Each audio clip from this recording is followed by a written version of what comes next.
الحمد لله رب العالمين الصلاة والسلام على رسوله الأمين وآله وأصحابه أجمعين والعاقبة للمتقين. محترم خواتین و حضرات، السلام علیکم ورحمۃ اللہ وبرکاتہ.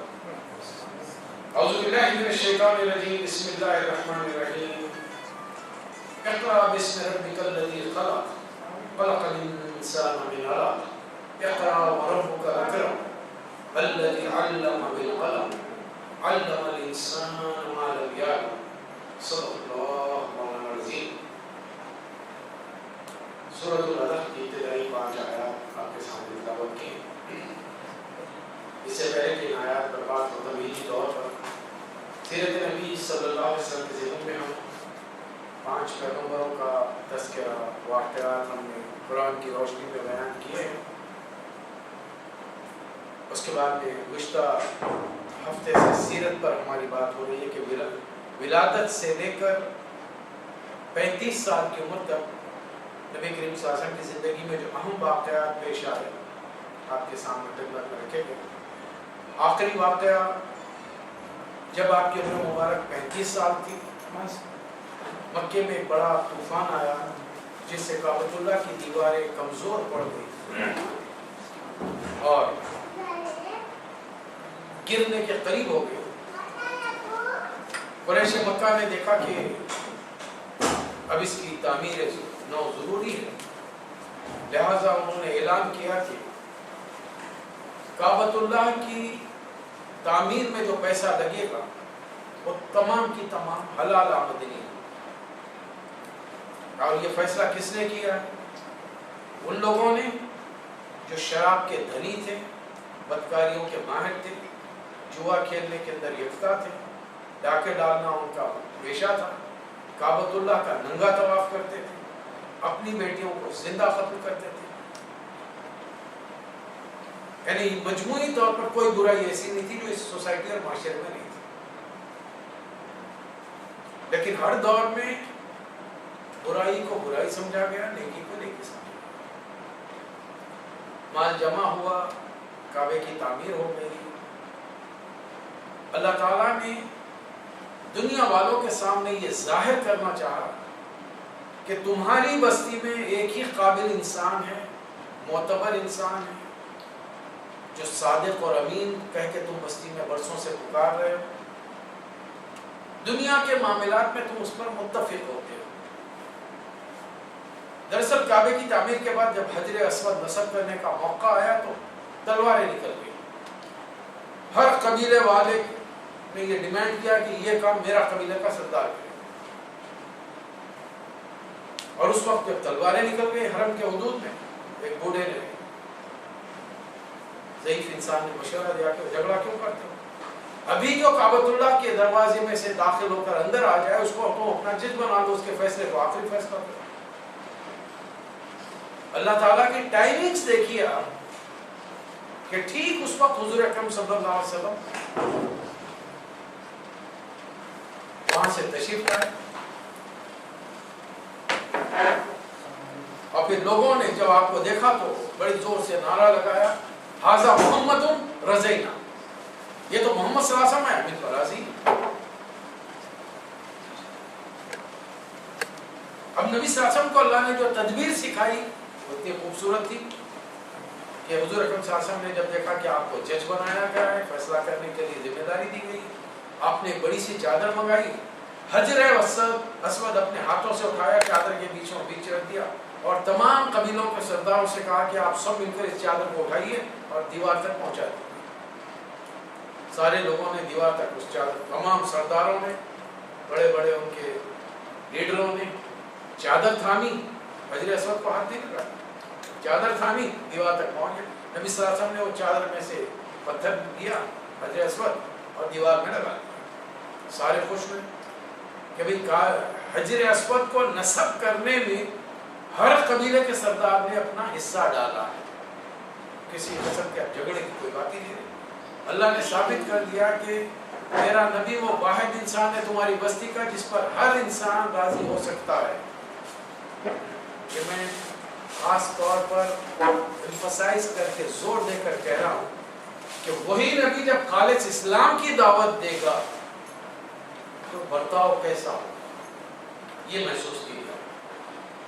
بہرحال عمر مبارک بڑھتی جا رہی ہے، دن پہ دن سال پہ سال گزر رہے ہیں۔ جب نبی صلی اللہ علیہ وسلم 39-40 سال کے قریب ہو گئے، اب آپ کو فکر میری قوم کا کیا ہوگا۔ دنیا کے ہر سلیم الفطرت انسان، نیک انسان جو کھلے دل دماغ کو رکھتا ہے، اس کو ہمیشہ اپنی قوم کی فکر ہوتا ہے، وہ سوچتا ہے۔ اس لیے کہ معاشرے میں، سوسائٹی میں جو برائیاں پھیلتی ہیں وہ لاکھ بچ جائے، اس کی جنریشن بچنے کا کیا صورت ہے۔ میں آپ کو مان لوں یہاں پر جتنے ہیں سب متقی پرہیزگار، تہجد گزار ہیں، ہمیشہ روزے رکھتے ہیں، صدقہ کرتے ہیں، زکوٰۃ دیتے ہیں، سب کچھ کرتے ہیں۔ آج کل برائیاں آپ کے نیٹ پر ہیں، آپ کے موبائلز تک پہنچ گئی ہیں۔ کیا اپنے بچوں کو بھی آپ روک سکتے؟ 24 گھنٹے ان کی نگرانی کر سکتے؟ پھر ہماری نسلیں کہاں گئی؟ انسان جو دور اندیش ہوتا ہے وہ آگے والی نسلوں تک سوچتا ہے۔ پرانی کی ہم کو عادت تھی، نبی صلی اللہ علیہ وسلم دیکھ رہے ہیں قوم کی یہی عادت و اطوار رہے تو یہ قوم پر بات ہو گئی، صفحہ ہستی سے مٹا دی جائے۔ اب فکر بدل گئی، اب کاروبار میں آدمی سوچ نہیں سکتا، لہذا گھر چھوڑ دیتے ہیں، کچھ کھانے پینے کا سامان لیا، بستی کے دور ایک پہاڑ ہے اس پر جاتے ہیں، ایک غار میں پناہ دیتے ہیں، غار ہرا۔ ایک 8-10 دن وہاں پر رہے، کھانے کا سامان ختم ہو گیا، پھر گھر واپس آ گئے، 1-2 دن گھر میں رہے، ایک دن سامان لیا، پھر واپس چلے گئے۔ یہ سلسلہ چل رہا ہے۔ بخاری شریف میں حضرت عائشہ رضی اللہ تعالی عنہا اس نبی صلی اللہ علیہ وسلم کے غور و فکر کو دور تہنس کہتی ہیں، وہ دور جس میں نبی صلی اللہ علیہ وسلم غور و فکر کر رہے ہیں کہ آخر یہ ان برائیوں کو مٹانے کا کیا طریقہ ہے۔ 40 سال کی عمر تک آپ نے ان تمام برائیوں کو دیکھا ہے جس کو میں نے گنایا، شراب، جوا، بدکاری، ڈاکے، چوری، کعبے کا ننگا طواف، بیٹیوں کو زندہ دفن کر دینا، ذری سی بات پر قبیلوں کے درمیان صدیوں تک لڑائیاں رہنا کہ قبیلے کا کوئی مرد باقی نہ رہے، صرف ذری سی بات۔ مثلا ایک واقعہ ہوا، ایک بازار میں کھڑے رہ کر ایک آدمی نے اعلان کیا کہ میرے قبیلے کا سردار دنیا کا بہترین انسان ہے۔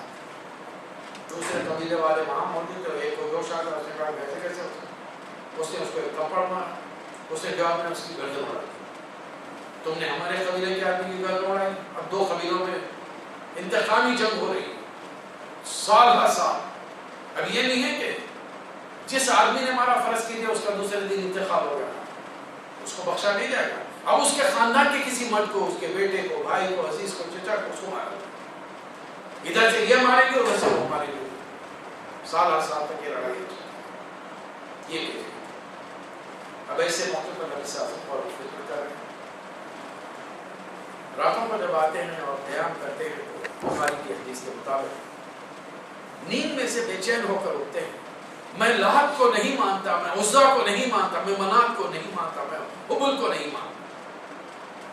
یہ ان کے دیوتاؤں کے نام تھے، یہ وہ بت تھے جو کعبۃ اللہ کی 4 دیواری میں بٹھائے گئے تھے۔ حضرت خدیجہ رضی اللہ تعالی عنہا سمجھدار خاتون ہے، نبی صلی اللہ علیہ وسلم سے عمر میں 15 سال بڑی ہے، پہلے سے آپ کے 2 نکاح ہو چکے ہیں، زندگی کا تجربہ ہے، تاجر خاتون رہ چکی ہیں، آپ کے مال سے تجارت لوگ کرتے تھے۔ تو ایسی سمجھدار خاتون اپنے شوہر کو تسلی دیتی ہے، نہ مانیے نا، لات کو، عزا کو، منات کو، حبل کو مت مانیے، کون شوہر کو تسلی دیتی۔ پھر نبی صلی اللہ علیہ وسلم جاتے غار ہرا میں بیٹھ جاتے، وہ وقت، وہ گھڑی آ گئی جب اللہ کی رحمت جوش میں آئی۔ نبی صلی اللہ علیہ وسلم رمضان کا مہینہ، نبی صلی اللہ علیہ وسلم غار حرا میں تنہا ہے. اب یہ رمضان کے مہینے کی آخری تاخر آتے ہیں جبکہ اندھیرا رہتا ہے. اب دیکھیں سورج چاند جب روشن ہوتا ہے تو 13 اور 14 پڑتا ہے. اب اس کے بعد میں چاند گھٹنا شروع ہوتا ہے, روشنی بھی کم ہو جاتی ہے.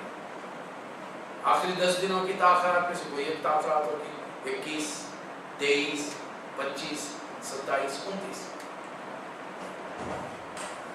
مہینوں سے آ رہے بیٹھ رہے دیکھ رہے کچھ نہیں. دور دور تک کوئی آدمی آدم ذات کا نام نہیں, کوئی ادھر کا رخ ہی نہیں کرتا. ترائی میں کون جائے گا؟ لوگ تو محفلیں جوڑتے ہیں, محفلیں جماتے ہیں رات کا وقت مزے کرنے کے لیے, اور یہاں پر نبی صلی اللہ علیہ وسلم بستی چھوڑ کر دوسری جانب جا رہے ہیں. تو آپ نے لمبے عرصے میں دیکھا کہ کوئی ادھر آنے والا نہیں, لیکن اچانک آپ یہ دیکھ کر حیران رہ گئے کہ غار کے دہانے پر کوئی کھڑا ہے, انتہائی روشنی کے ساتھ ہے, ایک انسانی ہولا ہے سامنے آیا. اب ایک بندہ بشر ایسی صورتحال میں کیا کرے, خوفزدہ ہوگا کہ نہیں ہوگا؟ اچانک سامنے روشنی نظر آ رہی ہے اور کوئی ایک آدمی اچانک وہ آہستہ آہستہ آگے آیا. اس نے نبی کریم صلی اللہ علیہ وسلم سے مخاطب ہو کر کہا اقرا. اس پریشانی میں زبان مبارک سے نکلا مانا بقاری, میں پڑھنا نہیں جانتا. تو وہ اقرا کہنے والی ہستی آگے بڑھی, نبی صلی اللہ علیہ وسلم کو سینے سے لگایا, زور سے بینچا, چھوڑ دیا, کہا کہ اقرا. نبی صلی اللہ علیہ وسلم کا دوسری مرتبہ بھی یہی جواب ہے مانا بقاری, میں نہیں جانتا, پڑھنا نہیں جانتا.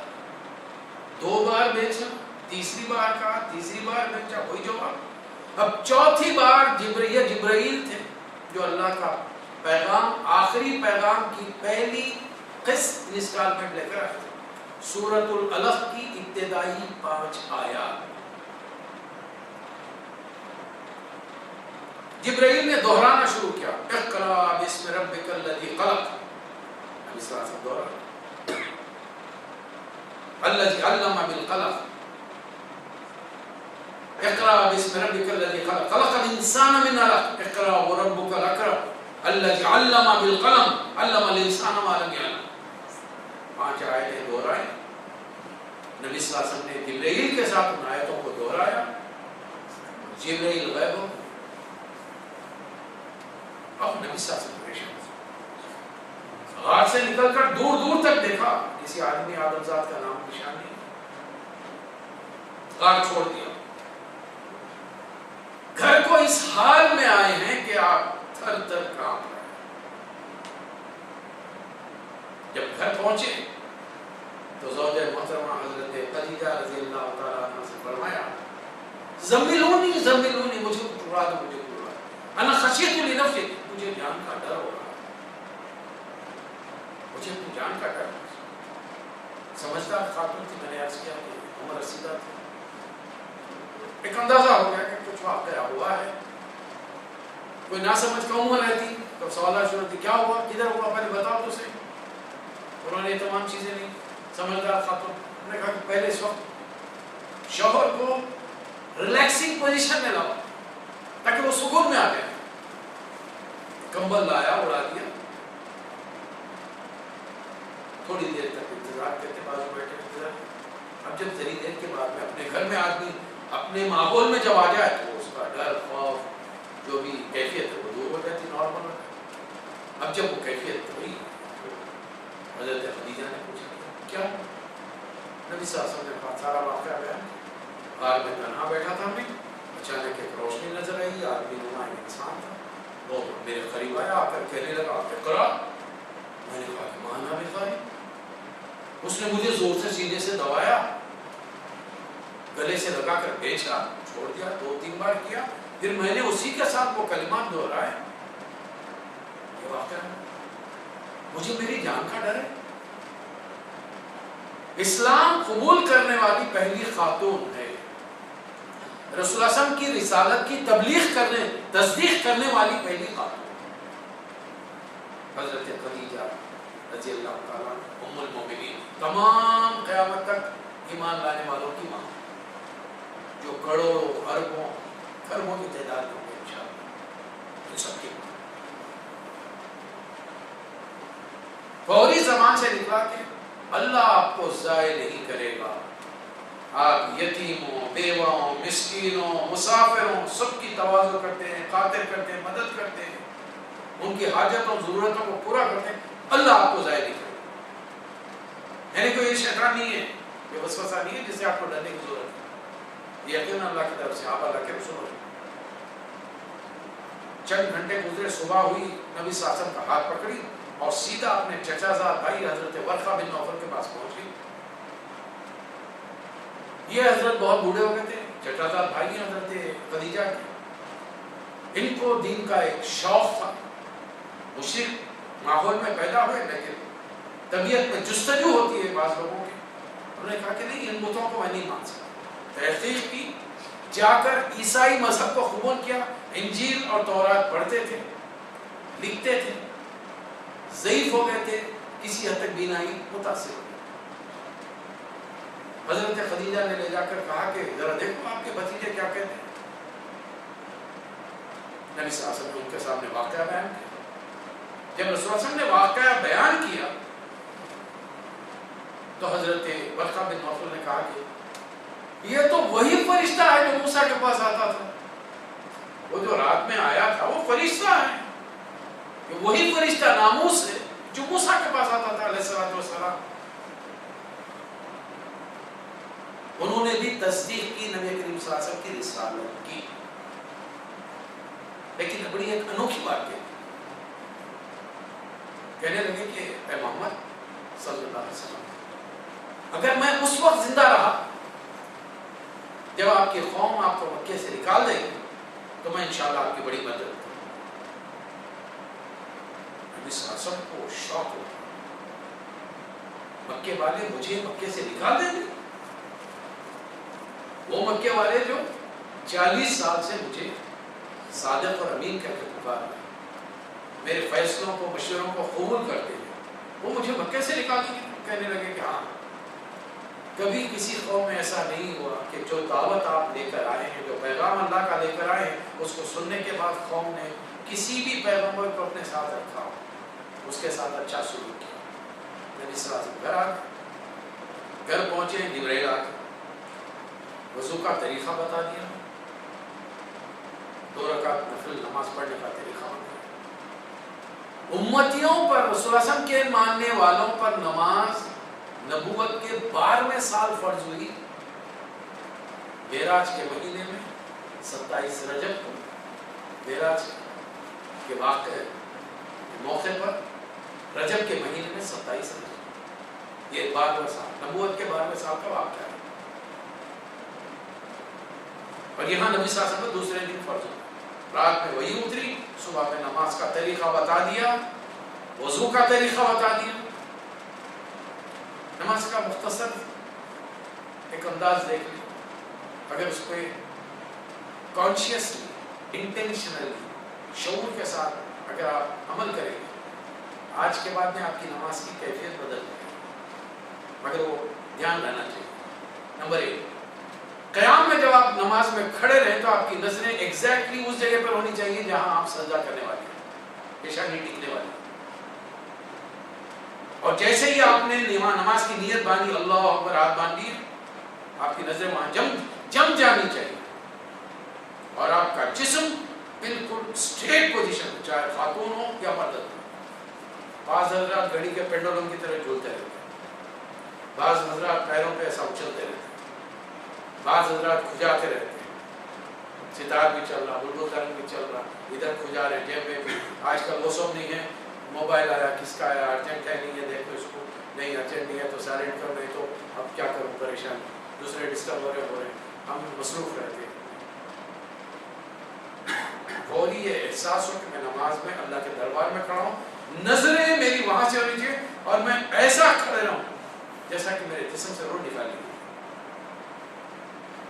میری نظریں صرف ایک جگہ جمی ہونی چاہیے، چاہے میں انفرادی پڑھ رہا ہوں، جماعت کے ساتھ پڑھ رہا ہوں، نظریں وہاں سے ہٹے گی، جب بھی رکوع میں جائیں جماعت کے ساتھ یا انفرادی، نظریں پیروں کے پاس ہونی چاہیے، انگوٹھوں پہ نظر کیجیے، اپنے پیروں پہ جمی بھی رہنی چاہیے۔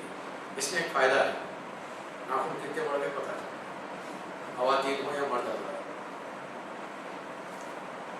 نبی صلی اللہ علیہ وسلم ہر 15 دن میں ہاتھوں کے ناخن اور 3 اور 4 ہفتے میں پیر کے ناخن نکال دیتے ہیں، اور 1 مہینے میں جسم کے غیر ضروری بال نکال دیتے ہیں۔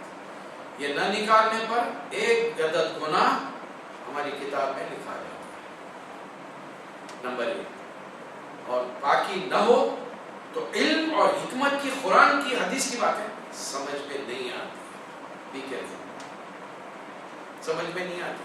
آپ برسوں بیٹھ کر سنتے رہیے، میں برسوں بیٹھ کے بولتا ہوں، سنیں گے اٹھ جائیں گے، پکے کیا بن جائیں گے آخر میں چل کے، سن کے سنی بن جائیں گے، اور پھر سند ہو جائیں گے، نم جسم کا جو حصہ سند ہو جاتا ہے اس میں جان نہیں رہتی۔ دیکھیے بات مسلسل بیٹھے رہنے سے پیر، جس کو سو جانا کہتے ہیں بعض علاقے کی زبان کے اندر، چونٹیاں بھر گئی، دوسری ٹرمینالوجی یہ سب۔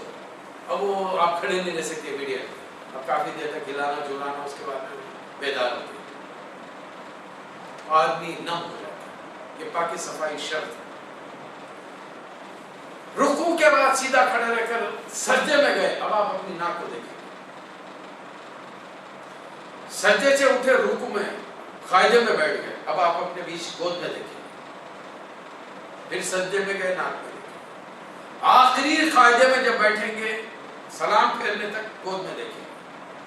اس کے برخلاف لوگ ادھر ادھر دیکھتے رہتے، بھولے سے کبھی آسمان کو مت دیکھیے، کھلے میں نماز پڑھے ہوں، نبی صلی اللہ علیہ وسلم کی حدیث مبارکہ ہے، نماز کے دوران آسمان کی جانب مت دیکھو، کہیں ایسا نہ ہو تمہیں اندھا کر دیا جائے، تمہاری بینائی اچک لی جائے۔ نظریں شیطان کا تیر ہیں، اور شیطان کا کام نماز میں ورگلانا ہے۔ نماز میں ورگلانے کے لیے خصوصی شیطان ہر انسان کے ساتھ ہے، جس کا نام خنزب ہے۔ اس کا کام یہ ہے کہ انہیں روک نہیں سکا بندے کو، بندے نے وضو کیا، گھر سے نکلا، مسجد تک پہنچ گیا، اب کیا کروں، نماز سے روک نہیں سکتا، کم وقت نماز پڑھنے والا ہے مسلمان، اب کیا کیسا روکوں، دل میں وسوسے ڈال کے ادھر ادھر کے خیالات ڈال تاکہ بھول جائے 3 رکعت پڑھا کہ 4 پڑھا کہ 2 پڑھا کہ 3 پڑھا، اتحیات پڑھا نہیں پڑھا، رکوع کرا نہیں کرا، ایک آدھ چیز کو بھلا دیا، اس کی ساری نماز گڑبڑا گئی۔ اس کا کام ہی ہے۔ اگر یہ 4 پوزیشنز نظر کی ہم جما دیں گے شعور کے ساتھ، یاد رکھ کر، تو پھر سمجھے کہ آہستہ آہستہ ہم کو نماز میں توجہ ملے گی، کنسنٹریشن ہوگا، اور ہمارا مقصد حل ہوگا کہ جس مقصد سے ہم اللہ کے دربار میں کھڑے ہیں۔ نماز فرض ہوگی تو نماز میں کیا پڑھنا چاہیے؟ سورہ العلق کی 5 آیتیں ہوتی ہیں۔ نبی صلی اللہ علیہ وسلم کی حدیث میں لا صلاۃ الا بالفاتحہ، کوئی نماز نہیں ہوتی جب تک کہ فاتحہ نہ پڑھی جائے۔ تو سورہ العلق کے بعد میں جو سب سے پہلا مکمل اترنے والا سورہ ہے وہ سورۃ الفاتحہ۔ اب ہم قرآن کو اتر کر آ گئے ہیں، جن بھائیوں بزرگوں نے یہ فہرست نہیں دی ہے وہ دے لیں، اور اگلی بار چند سوروں کا سرسری ترجمہ دے کر۔ میں نے سورہ فاتحہ دوسرے نمبر پر کیوں لیا، بات مجھے سمجھ میں آتا۔ رسول اللہ کی حدیث کیا فرمانی؟ لا صلاۃ الا بالفاتحہ، نماز سورہ فاتحہ کے بغیر نہیں ہوگی۔ اب سورہ فاتحہ، اچھا سورہ العلق، اب اس 5 آیتوں میں اللہ نے کیا فرمایا؟ آخری کلام اتر رہا ہے، آخری نبی ہے، اس کے بعد کوئی نبی آنے والا نہیں، کوئی کتاب آنے والی نہیں۔ اللہ نے اپنا ڈسکرپشن، اپنا تعارف، انٹروڈکشن تفصیل سے کرا نہیں، بڑا مختصر، اقرأ باسم ربک الذی خلق، پڑھو اپنے رب کے نام کے ساتھ جس نے پیدا کیا۔ کس کو پیدا کیا؟ ہر چیز کو پیدا کیا، درین چرین بڑی ہر قسم کی مخلوق، سیارے، ستارے، کیڑوں سے لے کر بڑی سے بڑی مخلوق، ہر چیز کا خالق و مالک اللہ ہے۔ اقرأ باسم ربک الذی خلق، ان کروڑوں مخلوقات میں سے کس کو ترجیح دے کر نام لیا جائے؟ خلق الانسان، کروڑوں مخلوقات میں انسان کو ہی بتایا، لیکن انسان کو بتایا جا رہا ہے کیسے پیدا ہوئے ہو میاں، آج جو 5.5 فٹ کا خط نکال کے تم اپنے آپ کو تم کہاں سمجھ رہے ہو؟ ہم نے تم کو کیسے پیدا کیا؟ من علق، خون کی بوند سے، ایک معمولی سے کیڑے سے، معمولی سے کیڑے سے جو سادی آنکھ سے نظر نہیں آتا، 9 مہینے کے اندر تمہاری تخلیق کی ہے، تب کہیں جا کر انسان مر کر ماں کے پیٹ سے دنیا میں آیا۔ خلق الانسان من علق، اقرا وربک الاکرم، پڑھیے اپنے رب کے نام کے ساتھ جو بڑا کریم ہے۔ الذی علم بالقلم، محمد صلی اللہ علیہ وسلم آپ کے دور میں علم اپنے عروج پر پہنچے گا، ہر چیز کی نالج ملے گی، ہر چیز کی جانکاری ملے گی، ہر چیز کے بارے میں انسان کو فہم اور اس کے ادراک حاصل ہوگا۔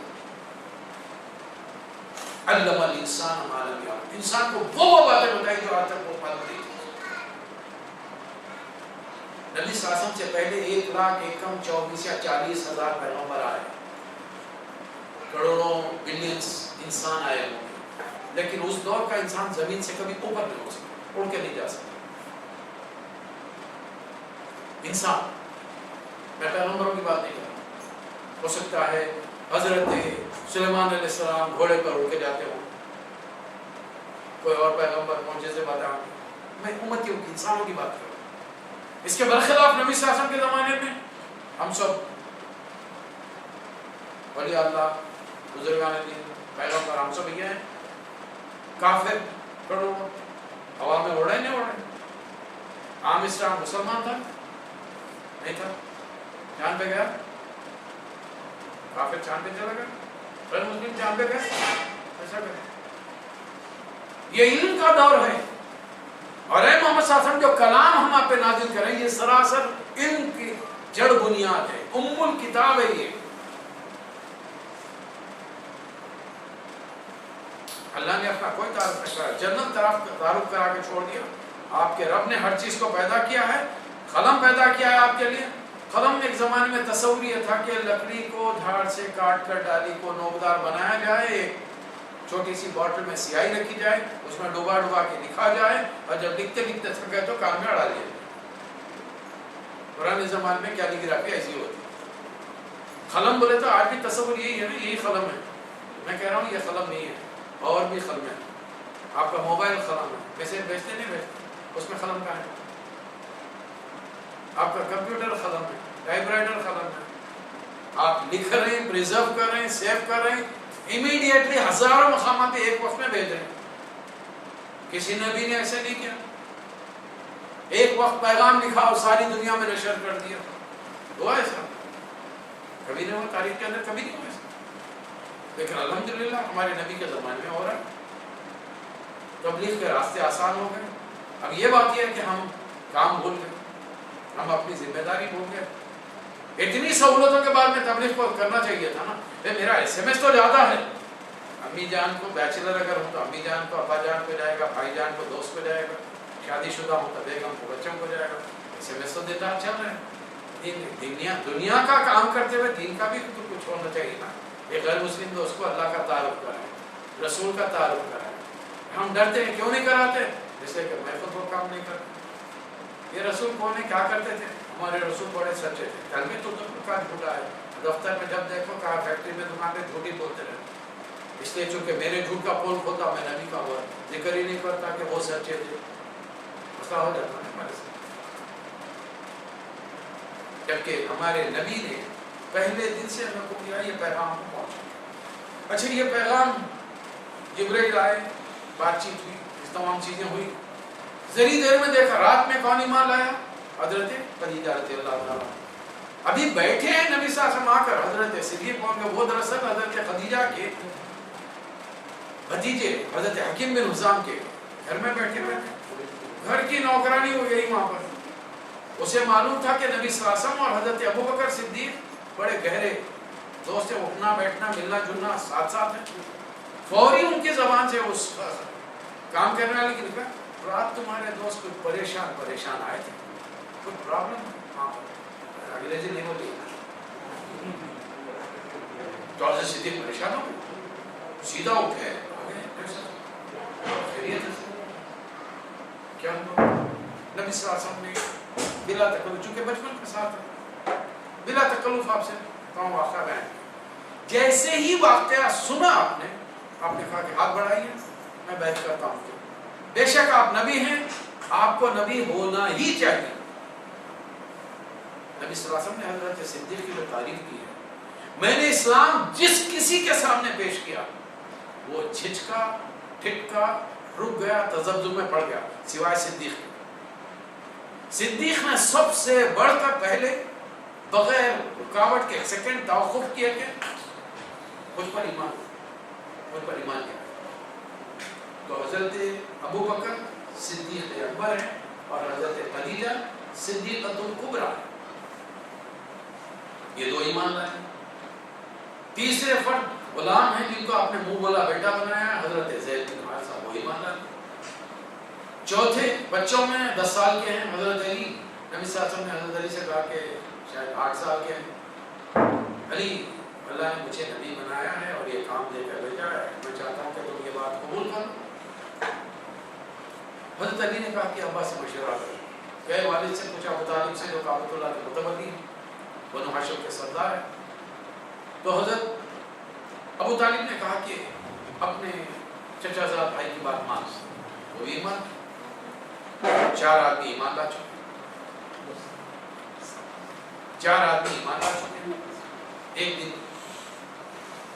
اب مزے کی دلچسپ ترین بات یہ ہے، ابھی قرآن اترا نہیں، حدیث کتاب کمپائل نہیں ہوئی، یہ تبلیغ کیسے شروع؟ دل صاف ستھرے ہوں اور ایک سچے انسان کی بات دل میں اتر جائے تو آدمی وہ کام کرنا شروع کر دے۔ ابھی پہلا سورہ اتر رہا، سورہ فاتحہ ہے، جبرائیل آئے سکھائے چلے گئے۔ اس لیے کہ کیوں سورہ فاتحہ؟ نماز میں سورہ فاتحہ لازمہ ہے۔ اب ایک سورہ فاتحہ کا مختصر خلاصہ، دنیا میں ہم وہ واحد قوم اور انسان ہیں کہ جب ہم اللہ سے بات کرنا چاہیں تو سورہ فاتحہ پڑھیں، تو یہ ڈائلاگ ہوتا ہے، یہ ڈائلاگ ہوتا ہے اللہ اور بندے کے بیچ۔ اب قرآن پڑھنے کے لیے بہت بعد میں ایک آیت اتری، میرا مقدس کلام جب کبھی پڑھو وَإِذَا قَرَأْتَ الْقُرْآنَ فَاسْتَعِذْ بِاللَّهِ مِنَ الشَّيْطَانِ الرَّجِيمِ، تعوذ کر لو، اعوذ باللہ من الشیطان الرجیم پڑھو، اور جب کوئی کام کی ابتدا کرو تو بسم اللہ الرحمن الرحیم پڑھو۔ تو قرآن پڑھنے سے پہلے ہم تعوذ کریں گے، بسم اللہ کریں گے، اب سورہ فاتحہ پڑھیں گے۔ اب سورہ فاتحہ شروع کی جائے، الحمدللہ رب العالمین۔ میں زمین کے کونے میں ایک انتہائی گنہگار انسان، گنہگار امتی، تھوڑا سا ہی معمولی عبادات، معمولی تقویٰ رکھ کر میں اپنی زبان سے یہاں کہہ رہا ہوں الحمدللہ رب العالمین۔ 7 آسمانوں کے اوپر عرش پر اللہ میری بات کا جواب دے رہا ہے، فرشتوں سے مخاطب ہو کر کہہ رہا ہے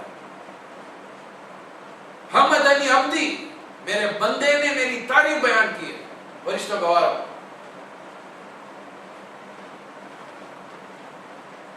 ساری تعریف اللہ ہی کے لیے، کیوں؟ اللہ ہی کے لیے کیوں؟ بندوں کے لیے کیوں نہیں؟ کسی اور کے لیے؟ وہ خوبصورت ہے تعریف، اس کے لیے خوبصورت ہے، اس کی تعریف میں خوبصورتی دینے والے کی تعریف، نبی کی نہیں، نبوت پر فائز کرنے والے کی تعریف، طاقتور کی تعریف نہیں، طاقت دینے والے کی تعریف۔ دنیا میں کائنات میں جس کسی کو جو خوبی دی ہے وہ اللہ نے دی ہے، دینے والا قابل تعریف ہے، اور دینے والا جو خوبی دیتا ہے وہ کبھی بھی چھین دے سکتا ہے۔ دیکھیں بڑے بڑے حسین آدمیوں کو آپ نے دیکھا ہوگا، خوبصورت عورتوں مردوں کو دیکھا ہوگا، جب عمر کے حصے میں پہنچ گیا بڑھاپے میں تو کیا دیکھا؟ وہی چہرے پہ جھریاں لٹک رہی۔ بڑے بڑے طاقتور پہلوانوں کو دیکھا ہوگا، ضعیفیوں میں دیکھا تو پورا جسم ترتری میں کانپ رہا، ریشہ ریشہ کانپ رہا۔ کون سی چیز باقی رہی دنیا میں؟ ہر چیز کو عروج ملا، زوال ملا۔ تو جس چیز میں جو خوبی ملی وہ کس نے دی؟ اللہ نے دی۔ تو تعریف کے قابل وہ ہے جو دینے والا ہے۔ ہم اس کی تعریف چھوڑ کر دوسروں کی تعریف شروع کر دیتے ہیں۔ ارے بھائی ہمارے دوست بڑے مہربان ہیں، وہ کمپنی چل رہی تھی، مجھے نوکر رکھیں گے۔ ارے پہلے الحمدللہ رب العالمین، بعد میں دوسروں کا شکریہ۔ سب سے پہلا لفظ جو ہماری زبان سے مسلمان کی نکلے ہر معاملے میں الحمدللہ رب العالمین علی کل حال. اللہ دراصل اپنی تعریف کا سلیقہ سکھا رہا ہے. مجھ سے کچھ مانگنا چاہتے ہو تو مانگنے کے کچھ طریقے ہیں, سلیقے ہیں. There should be an attitude. اب دیکھیں مانگنے کا ایک طریقہ. میں چاہتا ہوں کہ میں نیا امپلائی ملازمت جوائن کیا ہوں, سال ہو گیا, صاحب سے ملوں گا, چھٹی جانا چاہ رہا ہوں, بال بچے یاد کر رہے ہیں, ترقی چاہ رہا ہوں, گھر میں کسی بھائی بہن کی شادی ہے, قرضہ چاہ رہا ہوں. اب دفتر میں آئے تو بڑے مصروف رہتے ہیں. اب اس کے بجائے بہتر ہے کہ گھر پہ چھٹی کے دن مل گیا جائے. گھر پہنچ گئے, باہر لے کے مٹی میں بچہ کھیل رہا, لیکن نوکر نے بتایا صاحب کا بچہ ہے. اور مٹی والے بچے کو اٹھا کے بول جانا کہ میں بن ٹھن کے سفید قمیص پہن کے شرٹ استری ہر چیز کے ساتھ گئے, اور مٹی والے کے ساتھ کیوں اٹھا کے صاحب کا بچہ دیکھ کے خوش ہو. اب وہ شیطان نکل کے جیل سے فلم دیکھ لیا. طبیعت چاہ رہی تھی کہ چاٹا لگا دے, صاحب کا بچہ ہے کچھ نہیں بول سکتا. مٹی کے کپڑوں سے پورے کپڑے اپنے خراب ہو گئے. وہ تو میں سوال بچہ بڑا ذہین ہے, دل میں نکل رہا شیطان ہے, میں بول رہے کیا بڑا ذہین ہے, اور ابھی سے کیا لکھنے پڑھنے میں, ابھی 3 سال کا ہے, لکھنے میں قلم نہیں لیا سر میرے ہاتھ میں سے, کیا لکھنا ہے انشاءاللہ بڑا ہو کے یہ بھی ڈاکٹر تب بنے گا. تعریف ہو بچہ چلے گا صاحب, جب آپ کے پاس ملازمت کے لیے الحمدللہ وقت تنخواہ ملتی ہے, آپ بڑا خیال رکھتے ہیں. اب انہوں نے اتنی تعریف سنے بعد میں ذرا فون کے سیا, اچھا بولو کیا بولنا ہے. اب وہ اجازت دی ہے تو چھوٹی ہوتی جا رہا ہوں, یہ سیلری بھی مل گئی تو اچھا ہے, ایڈوانس مل گیا تو اچھا ہے, اچھا ٹھیک ہے میں بول دوں آ جاؤ. چلا ایک اسٹائل یہ ہے جس سے آپ کا اسپانسر مینیجر راضی ہو گیا. دوسرا اسٹائل ہم بڑا حق بولنے والے, حق بولتے ہیں, کھری بات کرتے ہیں, کسی سے ڈرتے نہیں. گھر کو چلو بل دبا دیا, آدھے گھنٹے تک آدھا دیا بل کیوں, انہیں اندر سے جھنجھلا کیا ہے بل ہے کیا, اور چیز سمجھ کے دبایا اس کو نہیں. سب جلدی آنا, کیوں آئے, السلام علیکم, اسپانسر کو سلام, السلام علیکم, وعلیکم السلام, کیا چاہیے, آیا تھا میں, 1 سال ہو گیا, کیا ہے چھٹی بھی دیتے نہیں دیتے, میرے بھی بچے, تم اپنے بھی بچوں سے مزے کرے, اور ہمارا ہم کیا کریں, ہمارے اما بابا ہے, چھٹی کی تنخواہ بھی چاہیے.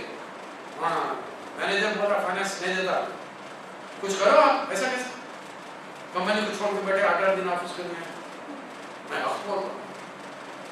اب انہیں یہ ایٹیٹیوڈ دیکھ کر میرا یہ انداز دیکھ کر آپ کا کیا خیال ہے, چھوٹی مدد کرے گا, ایڈوانس دیں گا. میں مانگنے کے 2 انداز, اللہ مانگنے کے انداز کا سلیقہ سکھا جس سے کچھ مانگو تو اس کی تعریف بیان کرو.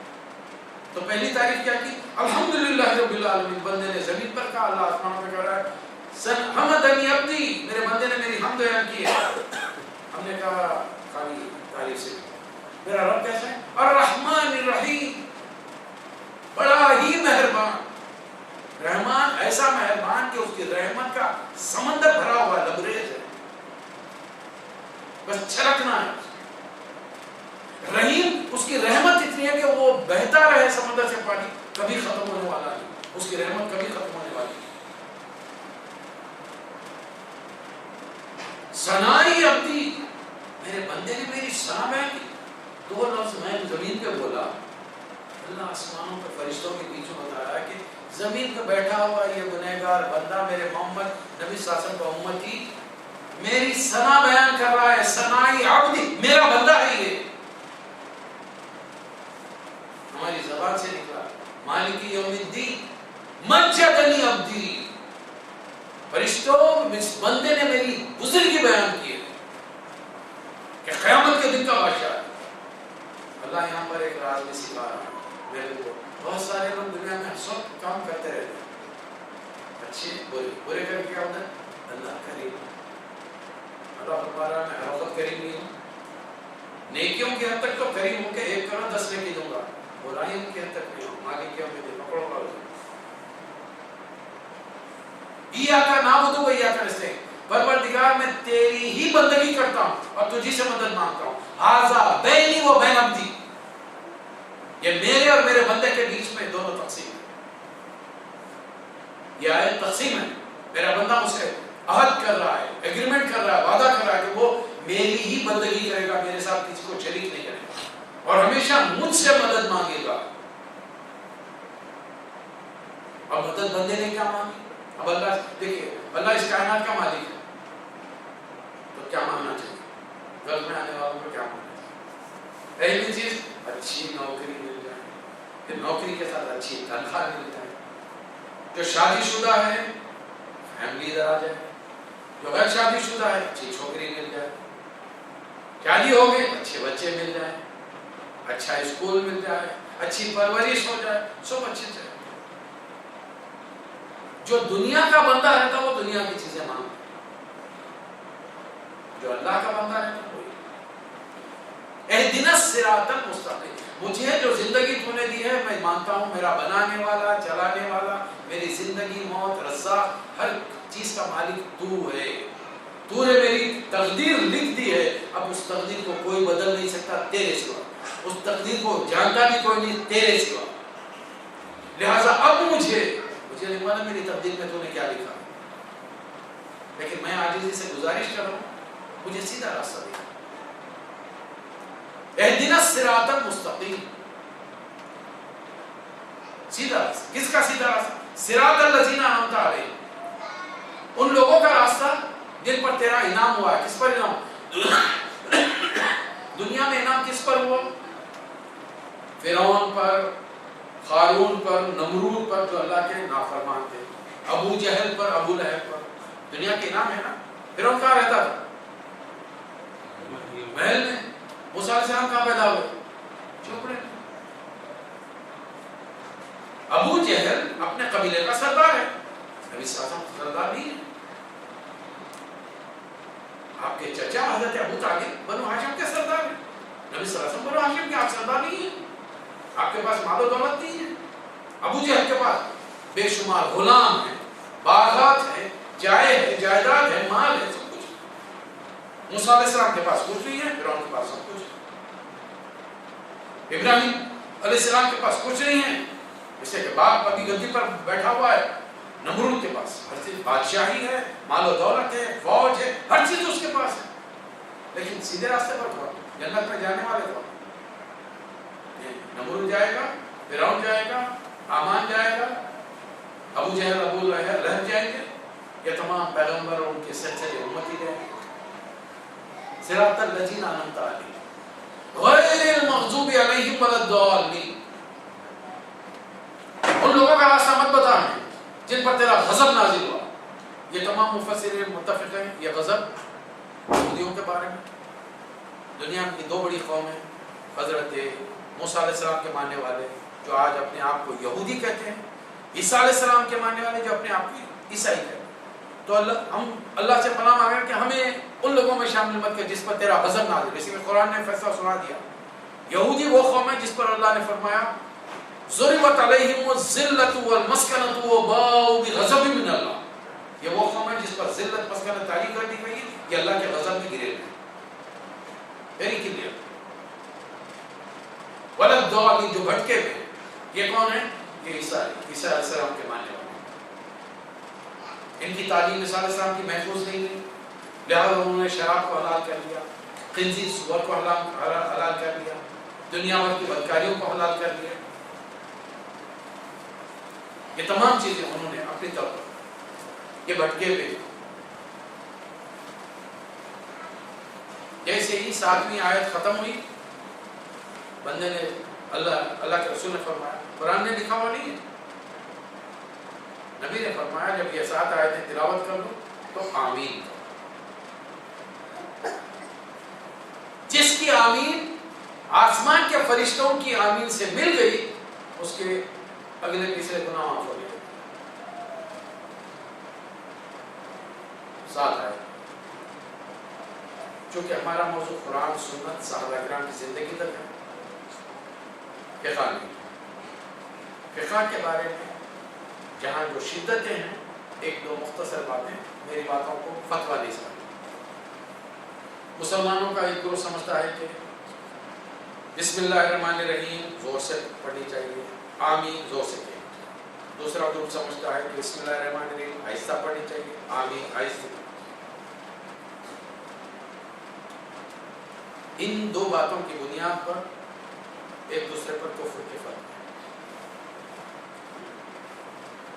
اس چیز میں احتیاط ہے۔ آمین سبھی کہتا ہے اور ہر پڑھنے والا بسم اللہ الرحمن الرحیم سبھی۔ آواز کے اونچا اور نیچے ہونے سے کوئی فرق پڑتا ہے۔ کوئی دنیا کا ایسا لیڈر اس وقت موجود ہے جس پر تمام مسلمان متفق ہو جائیں،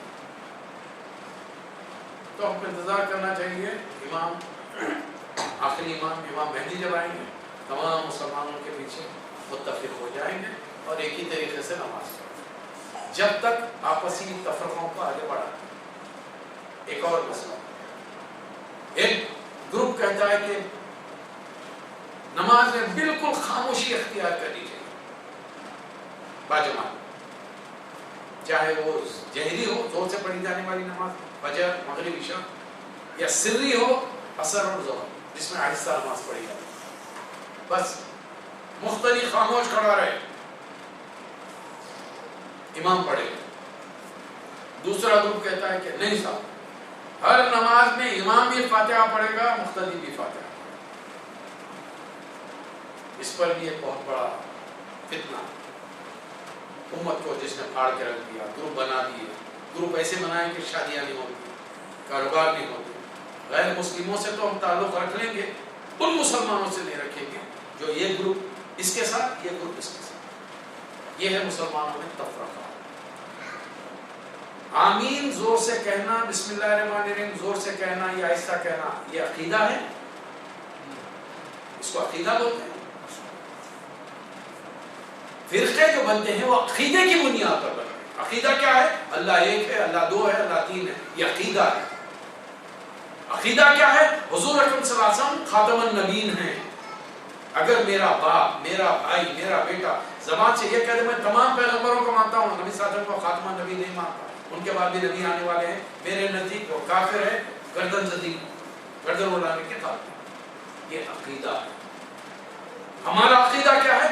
مرنے کے بعد ایک وقت آئے گا جس کے بارے میں دنیا اللہ کے علاوہ کوئی نہیں جانتا، قیامت ہوگی، تمام انسانیت کو زندہ کر کے حساب کتاب ہوگا، یہ یوم القیامہ، یوم الحشر ہوگا۔ اس کے بعد میں انسانوں کو انعام میں جنت یا سزا میں دوزخ۔ عقیدہ ہے۔ غیر مسلموں کا عقیدہ کیا ہے؟ نہیں صاحب، مرنے کے بعد آدمی اچھے اعمال ہوں گے، انسان بن کے پیدا ہوگا، تھوڑے خراب اعمال ہوں گے، اچھا جانور بن کے پیدا ہوگا، اعمال بہت برے ہوں گے تو سانپ بچھو کتا بلی بن کے پیدا ہوگا۔ آوگان کا ایک عقیدہ ہے۔ یہ عقیدے کی بنیاد پر فرقے بنتے ہیں۔ اور اس وقت اگر آپ غور کریں گے، حنفی، شافعی، مالکی، حنبلی، اہل حدیث، عمان کی آبادی، یہ 6 کو ملانے سے ایک فرقہ بنتا ہے اہل سنت والجماعت۔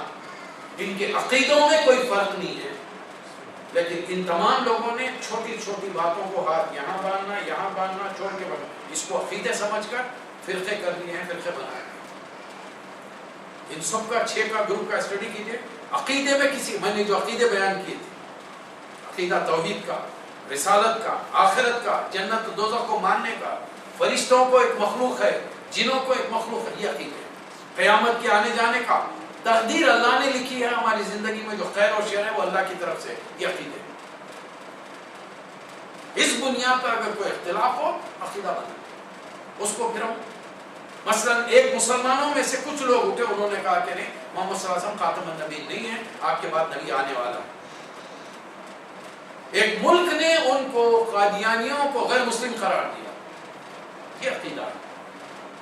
اس لیے کہ رسول اللہ صلی اللہ علیہ وسلم کے خاتم النبیین ہونے پر ہمارے ایمان کا دار و مدار ہے، یہ عقیدہ ہے۔ یہ چیزیں عقیدے نہیں ہیں جس کی بنیاد پر فرقے بنے گی۔ کچھ لوگوں نے کہہ دیا، اس پر آج امت کا ایک بڑا طبقہ آپس میں سب کو توڑ میں۔ اچھا، سورہ فاتحہ اب نبی صلی اللہ علیہ وسلم پر آہستہ آہستہ سورہ، اب اللہ اپنا آہستہ آہستہ کھول کے تعارف کرا۔ اس رب کا تعارف جو علق میں ہوا تھا، کیا ہوا تھا؟ اقرأ باسم ربک الذی خلق، اپنے رب کے نام سے پڑھو۔ اب وہ رب کی مزید تشریح کی میں سورہ فاتحہ۔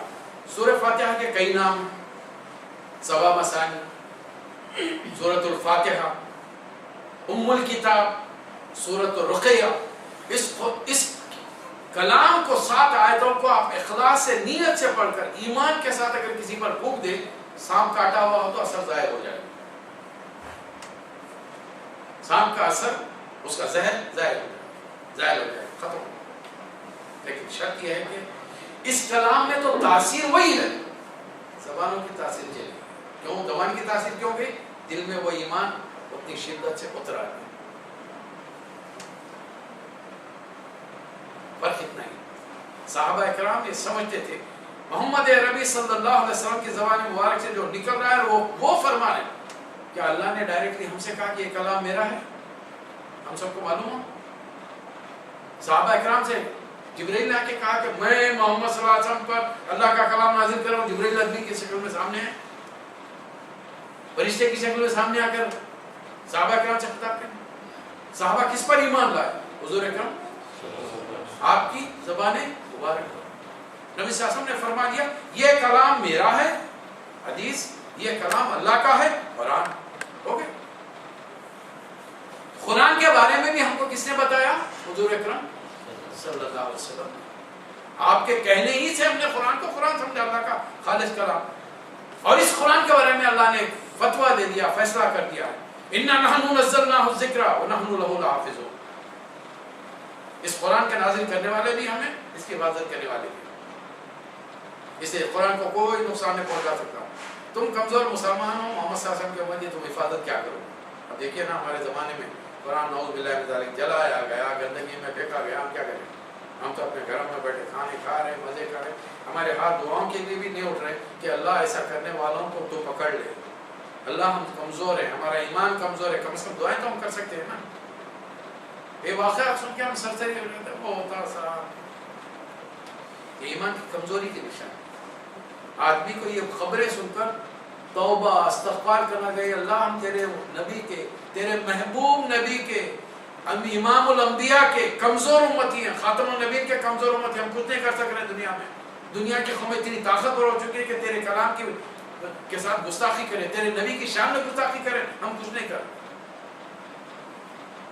کم از کم دعائیں توبہ استغفار تو ہمارا ہو سکتا۔ اب اللہ نے اپنا مزید تعارف کرا، اس لیے کہ عربوں میں خاص طریقہ تھا، جب کبھی کسی دو آدمیوں کی ملاقات ہوئی، سلام دعا، اجنبی، آپ کون ہیں، میں کہاں سے، اب انہوں اپنا پورا شجرہ بیان کرتے ہیں، میں فلاں ابن فلاں میرا قبیلہ یہ ہے، اس کی یہ شان ہے، یہ خوبیاں ہیں، تو تعارف ہوتا تھا۔ مکے والے خداؤں کو، ایک خدا کو نہیں خداؤں کو جانتے ہیں، خدا کو بھی جانتے ہیں، خداؤں کو بھی جانتے ہیں۔ 360 بدھ ان کے کعبے کے اندر بٹھا کے رکھے، یہ سارے ان کے خدا ہیں، لیکن وہ اللہ کو بھی جانتے ہیں۔ اپنے آپ کو ابراہیم اور اسماعیل علیہ السلام کی اولاد کہتے ہیں، تو اس کا نتیجہ کیا ہے؟ کعبے کا نام انہوں نے بیت اللہ رکھا تھا، اللہ کا گھر، نام چینج نہیں کیا تھا، وہ اللہ سے واقف تھے، وہ خداؤں کا گھر نہیں کہتے، اللہ کا گھر۔ ان کو معلوم تھا کہ رسول اللہ کی پیدائش کے وقت ابرہا نے حملہ کیا، مکے والے تو پیچھے ہٹ گئے 60,000 کی فوج کو دیکھ کر۔ 5-7,000 10,000 کی آبادی 60,000 کی فوج سے کیسے مقابلہ کرے گی؟ وہ لوگ تو نکل کے پہاڑوں پہ چلے گئے۔ بچایا کس سے؟ اللہ نے ابابیل چھوٹے پرندوں کو بھیجا، 20 ہاتھیوں کو 60,000 کی فوج کو برباد کر دیا، ایک آدمی بھی زندہ یمن تک واپس نہیں گیا۔ تو وہ اللہ کو اللہ جانتے تھے، لیکن یہ سمجھتے تھے کہ اللہ میاں دنیا بنا کے شاید تھک کے کونے میں بیٹھ گئے، ریٹائر، ابھی اپنا پورے انتظامات چلانے کے لیے فلاں کے ہاتھ میں دے، روشنی کا ایک دیوتا ہے، سورج کا ایک ہے، چاند کا ایک ہے، بارش کا ایک ہے، پیداوار کا ایک ہے، اولاد دینے کا ایک ہے، اور ایک جس کے جو دل میں آیا بنا دیا۔ اب اللہ اپنا تعارف کرا، اے محمد صلی اللہ علیہ وسلم، جب لوگ آپ سے سوال کریں گے آپ جس اللہ کی طرف دعوت دے رہے ہیں وہ کون ہے سر؟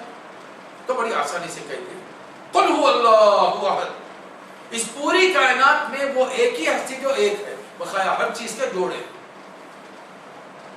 کل شیء خلقناہ زوجین، ہم نے ہر چیز کے جوڑے بنائے، ہر چیز کے جوڑے، نٹ ہے تو بورڈ، چاند ہے تو سورج، آسمان ہے تو زمین، ہر چیز کے جوڑے، پیر، اور پیر سمجھنا مشکل ہے، ہمارے کو ایک ہی پیر سمجھ میں آتا، عورت ہے تو مرد، ایک پیر سمجھ، ہر چیز میں پیر ہی پیر ملے گا۔ جب تک جوڑا نہیں ہوا نہیں. تالی بھی بجانا ہے تو ایک ہاتھ سے نہیں بجتی, اس کے لیے بھی دوسرا ہاتھ چاہیے.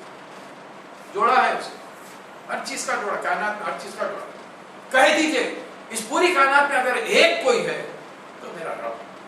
قل هو اللہ احد اللہ الصمد, وہ بے نیاز ہے, کسی کی ضرورت اور حاجت اس کو نہیں, بلکہ تمام مخلوقات کو اس کی حاجت اور ضرورت ہے اور ان کی حاجتوں کو پوری کر رہا ہے.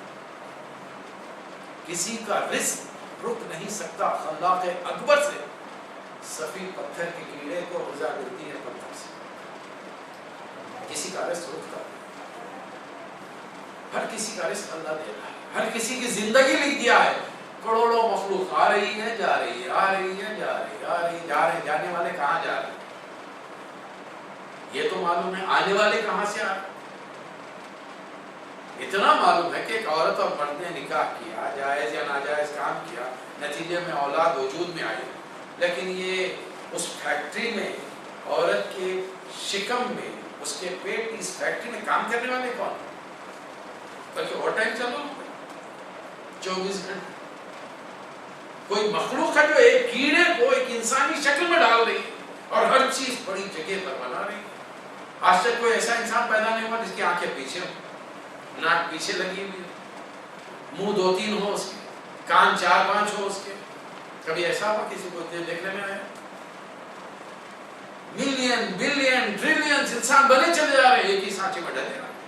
البتہ ہمارے سبق دینے کے لیے, لیسن کے لیے کچھ بندے ایسے پیدا ہو رہے ہیں جو آنکھیں دے رہے, بینائی, کچھ کان ہے سنائی دے, کسی کا منہ ہے زبان ہے بول نہیں سکتے گونگے, کسی کے پیر نہیں ہے ہینڈی کیپ, کسی کا دماغ کام نہیں کر رہا. دیکھو ایسی بھی مخلوق ہم بناتے نہیں, ہم جب چاہیں تم کو اس کنڈیشن میں پہنچا دیں گے. ایک معمولی سا ہوا کا جھونکا, صبح کی واک کر رہے تھے, ہوا لگ گئی, آدھا حصہ پورا پیرالائز ہو گیا, فالج مار گیا, سکڑ گیا پورا. اچھا خاصا انسان, کسی نے زور سے کان پر تھپڑ مارا, کان سننا چھوڑ دیا. زور سے پتھر آنکھ میں لگا, بینائی چلی گئی. تمہاری کون سی چیز پائیدار ہے جس پر تمہیں ناز ہے؟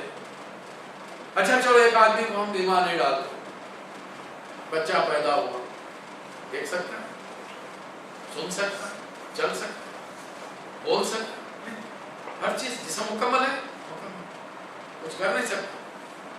ضعیفی میں لے جائیں گے بڑھاتے بڑھاتے تو پھر ضعیفی میں وہی حال, اس بچے کو بھی دانت نہیں ہے, ضعیف کو بھی دانت نہیں ہے, اس کے بھی جھریاں, جلد انتہائی کمزور, اعضاء کمزور, ہڈیاں کمزور, ضعیف عمر میں وہ بھی ساری چیزیں کمزور. ذرا ایک جوانی کی عمر کچھ رہتی ہے جس میں ساری طاقتیں رہتی ہیں. پل پل ہمارا جسم بدل رہا ہے. بچپن سے مجھے دیکھنے والے میرے ماں باپ عزیزہ خالی مجھے کہتے ہیں اس بندے کا نام ہم نے بچپن میں جب پیدا ہوا تو صاحبزادہ محمود رکھا تھا. حالانکہ وہ بچپن کی آج کی تصویر سے ملا کر دیکھیں تو کوئی ریزمبلنس ہے ہی نہیں. وہ چھوٹا سا چہرہ, وہ چھوٹے چھوٹے ہاتھ پاؤں, یہ بڑھتے بڑھتے جسم اتنا بڑا ہو گیا, صورت بدل گئی, شکل بدل گئی, بالکل کلین نرم و نازک بچہ پیدا ہوا. کبھی ایک دور میں کالی داڑھی رہی, سفیدی, چاندی کے تار کبھی کبھی دل میں لانے لگے تھے, اب تو پوری چاندی ہی چاندی ہو. یہ تبدیلیاں زندگی کی تم نوٹ نہیں کر رہے, اور یہ تبدیلیاں تمہیں پل پل میرے قریب لا رہی ہیں. تم ایک ایک لمحہ اپنے رب کے قریب جا رہے ہیں, اور ایک وقت آئے گا کہ فرشتہ وہ نکالے گا, رب کے قریب پہنچا دے. تو دنیا میں جو کچھ جب تک رہتے ہو, جو کچھ چاہیے مجھ سے تمہیں چاہیے, تم سے مجھے کچھ نہیں چاہیے. اللہ الصمد, اللہ بے نیاز ہے, غنی ہے. بلکہ سمد اس چٹان کو کہتے ہیں کہ خوف کے موقع پر اس کے پیچھے پناہ لی جاتی, چھپا جاتا ہے. دشمن کا حملہ جب ہو, شیطان حملہ کرنے والا ہے, بچنا چاہتے ہو تو اللہ کی پناہ. لم یلد ولم یولد, کائنات کے ہر چیز کو کسی نہ کسی چیز نے جنا ہے, پیدا کیا ہے. تم نے بیج ڈالا تبھی تو جھاڑ ہوا نا. یہ سیب کے, آم کے جھاڑ, پھل, اناج, غلے, ترکاریاں, یا خود ہی اگ جاتے ہیں. چلو ایک بار تو اللہ میاں نے اگا دیا، سیکنڈ ٹائم دوسری فصل کیسا ہوئی؟ آدم علیہ السلام کو زمین پہ محنت کرنی پڑی نا، کھیتی باڑی کرنی پڑی، وہی تو سکھا کے گئے ہم کو کہ جتنے بیج ہے تو اللہ تازہ غذا تمہیں دے رہا ہے اور تم کیا کر رہے ہو؟ اس کو ستیاناش کر۔ دیکھیے جب تک جو چیز باہر رہتی ہے نا شاندار، ایک صاحب صبح میں بٹ ٹن کے ٹوئی ٹائی کو باہر نکلے، بارش کا جوتا تھا، گلی میں سے نکلے جوتے کو کچھ لگا تو ایسا غصے میں آ کے دیکھیے، لا حول ولا قوت الا باللہ، اندر سے آواز آئی، میں وہی جیلر بھی ہوں جو رات میں دکان پہ تھی، اتنی خوبصورت تھی، تم اس کو دیکھ کے پیسے دے کر خرید کر لے کر آئے تھے، جب تک میں باہر تھی تم قیمت دے کر مجھے گھر لائے، لیکن جب تم نے منہ میں ڈالا تو میرا یہ حشر ہو گیا، اس سے کہ تمہارے منہ کے راستے سے ہوتے ہوئے جب میں باہر نکلی تو یہ گندگی ہو گئی، اب تم مجھے دیکھ کے ناک منہ چڑھا رہے ہو۔ حلق کے اندر جا کر بھی حلق سے جو چیز باہر نکل جاتی ہے آپ اس کی بو سن سکتے ہیں، عموماً طے ہوتی ہوگی نا سب کبھی کبھار، کیسے خطرناک ہو رہے، یعنی جو چیز جب تک باہر رہتی ہے تازہ رہتی ہے، اچھی رہتی ہے، اور ہم ہر چیز کی جڑ بنیاد ہے، آم کبھی کھانے کا اتفاق ہو تو دیکھیں گٹلی کو چوس کے رکھ دیتے ہیں، اس کے بعد میں اس کو پھر زمین میں ڈالتے ہیں، اللہ پھر تازہ جھاڑ دیتا ہے، پھر تازہ فصل دیتا ہے۔ حاجت مند تم ہو، دنیا میں کوئی نہ کوئی چیز کسی کی وجہ سے وجود میں آئی نہیں، میں اپنی ذات میں تھا ہوں رہوں گا، نہ مجھے کسی نے جنا نہ میں نے کسی کو جنا، لم یلد ولم یولد ولم یکن لہ کفوا احد، اور مجھ جیسا کوئی نہیں، لیس کمثلہ شیء، کسی بھی اعتبار سے کوئی میرے برابر نہیں ہے، ساری دنیا کی جتنی مخلوق ہے وہ میری مخلوق ہے اور میں خالق ہوں، میں اللہ ہوں وہ میرے بندے ہیں، بس میری ذات میں شرک مت کرو، میری صفات میں شرک مت کرو، اور اگر کسی سے غیر مسلموں سے ڈائلاگ کرنا ہو تم کہو کہ یہ 4 صفات یہ ہمارے ہاں ٹیسٹ سٹون ہے، کسوٹی ہے، اگر تمہارے بھگوان میں، تمہارے ایشور میں، تمہارے گاڈ میں، تمہارے یزدان میں اگر یہ خوبیاں ہیں میں سر جھکانے تیار ہوں، چاہے وہ رام ہو، کرشن ہو، وشنو ہو، جو کوئی ہو، عیسیٰ ہو، تم جس کسی کو خدا مانتے ہو، اگر یہ 4 کوالٹیز ان میں ہیں ہم ان کے سامنے سر جھکانے تیار ہیں۔ یہ 4 کوالٹیز کسی میں نہیں، دنیا میں کوئی اکیلا نہیں، ہر کوئی کسی کی وجہ سے دنیا میں آیا، اور کوئی بے نیاز نہیں ہے، بچہ پیدا ہوا اس کو دودھ کی ضرورت ہے نہیں، ماں نے دودھ پلایا نہیں پلایا، یا اس نے اپنا بندوبست خود کر لے کے آیا، ابھی اس کو کسی نے جنا ہے، آگے چل کر وہ کسی کو جنے، اس کی وجہ سے کوئی دنیا میں پیدا ہو، اور کوئی دنیا میں دعویٰ کر سکتا ہے کہ مجھ جیسا کوئی نہیں، سارے انسان وہی، انسانوں کی نسل وہی ہے، دیگر مخلوقات کی نسل ہے۔ یہ مکے میں تبلیغ کے بعد اترنے والے پہلے سال کے سوروں میں سے 2 مکمل سورے اور 1 سورے کی 5 آیات میں نے آج آپ کے سامنے پیش کی۔ جو میرے نئے بھائی تشریف لائے ہیں ان سے گزارش ہے کہ یہ سیکوینس ایک سیریز ہے جو میں نے یہاں سیرت بیان کرنے کے ضمن میں سوروں کو ایک سیریز میں سیریل نمبر میں نے کمپائل کیا اور دلیل کیا کہ یہ سورے کب نازل ہوئے اور کیوں نازل ہوئے، اس کے وجوہات کیا ہیں، ان سوروں کے مختصر معنی کیا ہیں، اور ان سوروں میں سے بیشتر آپ سب کو یاد ہے، یہ آخری پارے کے مختصر سورے ہیں جو تقریباً ہم سب کو یاد ہے۔ اب نماز کا وہ طریقہ ہم یاد کر لیں اور ان سوروں کے مختصر ترجمے کو ہمارے نبی پر اترنے کی کیفیت کو یاد کر لیں تو نماز میں خود بخود توجہ آئے گی، سکون ہوگا۔ اب ہم وہ بجلی کی رفتار سے سپیڈ آف لائٹنگ میں نماز نہیں پڑھیں گے، اطمینان سے پڑھیں گے، اور اطمینان سے جب نماز پڑھ کے نکلیں گے تو ہو سکتا ہے وہ نماز کو بولیں گے، ورنہ سپیڈ آف لائٹنگ میں پڑھیں گے، نماز میں رکوع اور سجود جلدی جلدی کریں گے، تو جب نماز پڑھ کے نکلیں گے تو مسجد میں پیچھے سے فرشتے آواز لگائیں گے، وہ جا رہا ہے صارخ الصلاۃ، نماز کا چور جا رہا ہے، رسول اللہ نے صحابہ اکرام کے بیچ میں فرمایا سب سے برا چور نماز کا چور ہے. اللہ کے رسول نماز میں بھی چوری ہوتی؟ تو فرمایا کہ ہاں. وہ شخص جو مکمل رکوع نہیں کرتا اور رکوع کے بعد سیدھا کھڑے رہ کر کمر کو سیدھی نہیں کرتا, سجدے کے دونوں سجدوں کے بیچ میں ٹک کر اطمینان سے نہیں بیٹھتا, جلدی جلدی کرتا ہے, وہ نماز میں چوری کرتا ہے. انشاءاللہ رکوع سے ہم کھڑے رہیں گے تو سجدے قیام میں ایک دم ایسے جیسے کہ ریڑھ کی ہڈی پھر سے سیدھی اپنے جوڑ میں آ گئی, چند سیکنڈ رکیں گے. سجدے میں جائیں گے تو اطمینان سے اللہ کا ذکر کریں گے, سبحان ربی الاعلیٰ 3 بار ہی سے اطمینان سے کریں گے. پھر جب بیٹھیں گے تو ریڑھ کی ہڈی سیدھی ہونی چاہیے. یہ جہاں اللہ کی عبادت کا حق ہے وہیں پر یہ فزیکل ایکسرسائز جو ہمیں عورتوں مردوں کو شکایت رہتی ہے, کمر پکڑ لیتی ہے, گھٹنوں کا درد شروع ہو جاتا ہے, یہ نماز بھی غلط طریقے سے پڑھنے کا سبب ہے. نماز قسم کی جسمانی ایکسرسائز بھی ہے, روحانی ایکسرسائز بھی. اللہ دنیا میں اپنے بندوں کو بیک وقت کئی فائدے دینا چاہتا ہے اپنی عبادت کے ذریعے اور مختلف اس کے دین کے چلنے کے فائدوں کے لیے. اللہ تعالی ہم سب کو توفیق عطا فرمائے. وآخر دعوانا ان الحمدللہ رب العالمین. الحمدللہ رب العالمین, الصلاۃ والسلام علی رسول الامین وآلہ واصحابہ اجمعین. ربنا آتنا فی الدنیا حسنۃ وفي الآخرة حسنة وقنا عذاب النار. ربنا لا تزغ قلوبنا بعد إذ هديتنا وهب لنا من لدنك رحمة إنك أنت الوهاب. اللهم أعز الإسلام والمسلمين وأذل الشرك والمشركين دمر أعداء الدين وانصر مجاهدين الإسلام. اللهم من أحييته منا فأحيي الإسلام ومن توفيته منا فتوفه للإيمان. ربنا تقبل منا إنك أنت السميع العليم وتب علينا إنك أنت التواب الرحيم. صلى الله تعالى على خير خلقه محمد وآله وصحبه أجمعين. سبحان ربك رب العزة عما يصفون وسلام على المرسلين والحمد لله رب العالمين. بہت بہت شکریہ.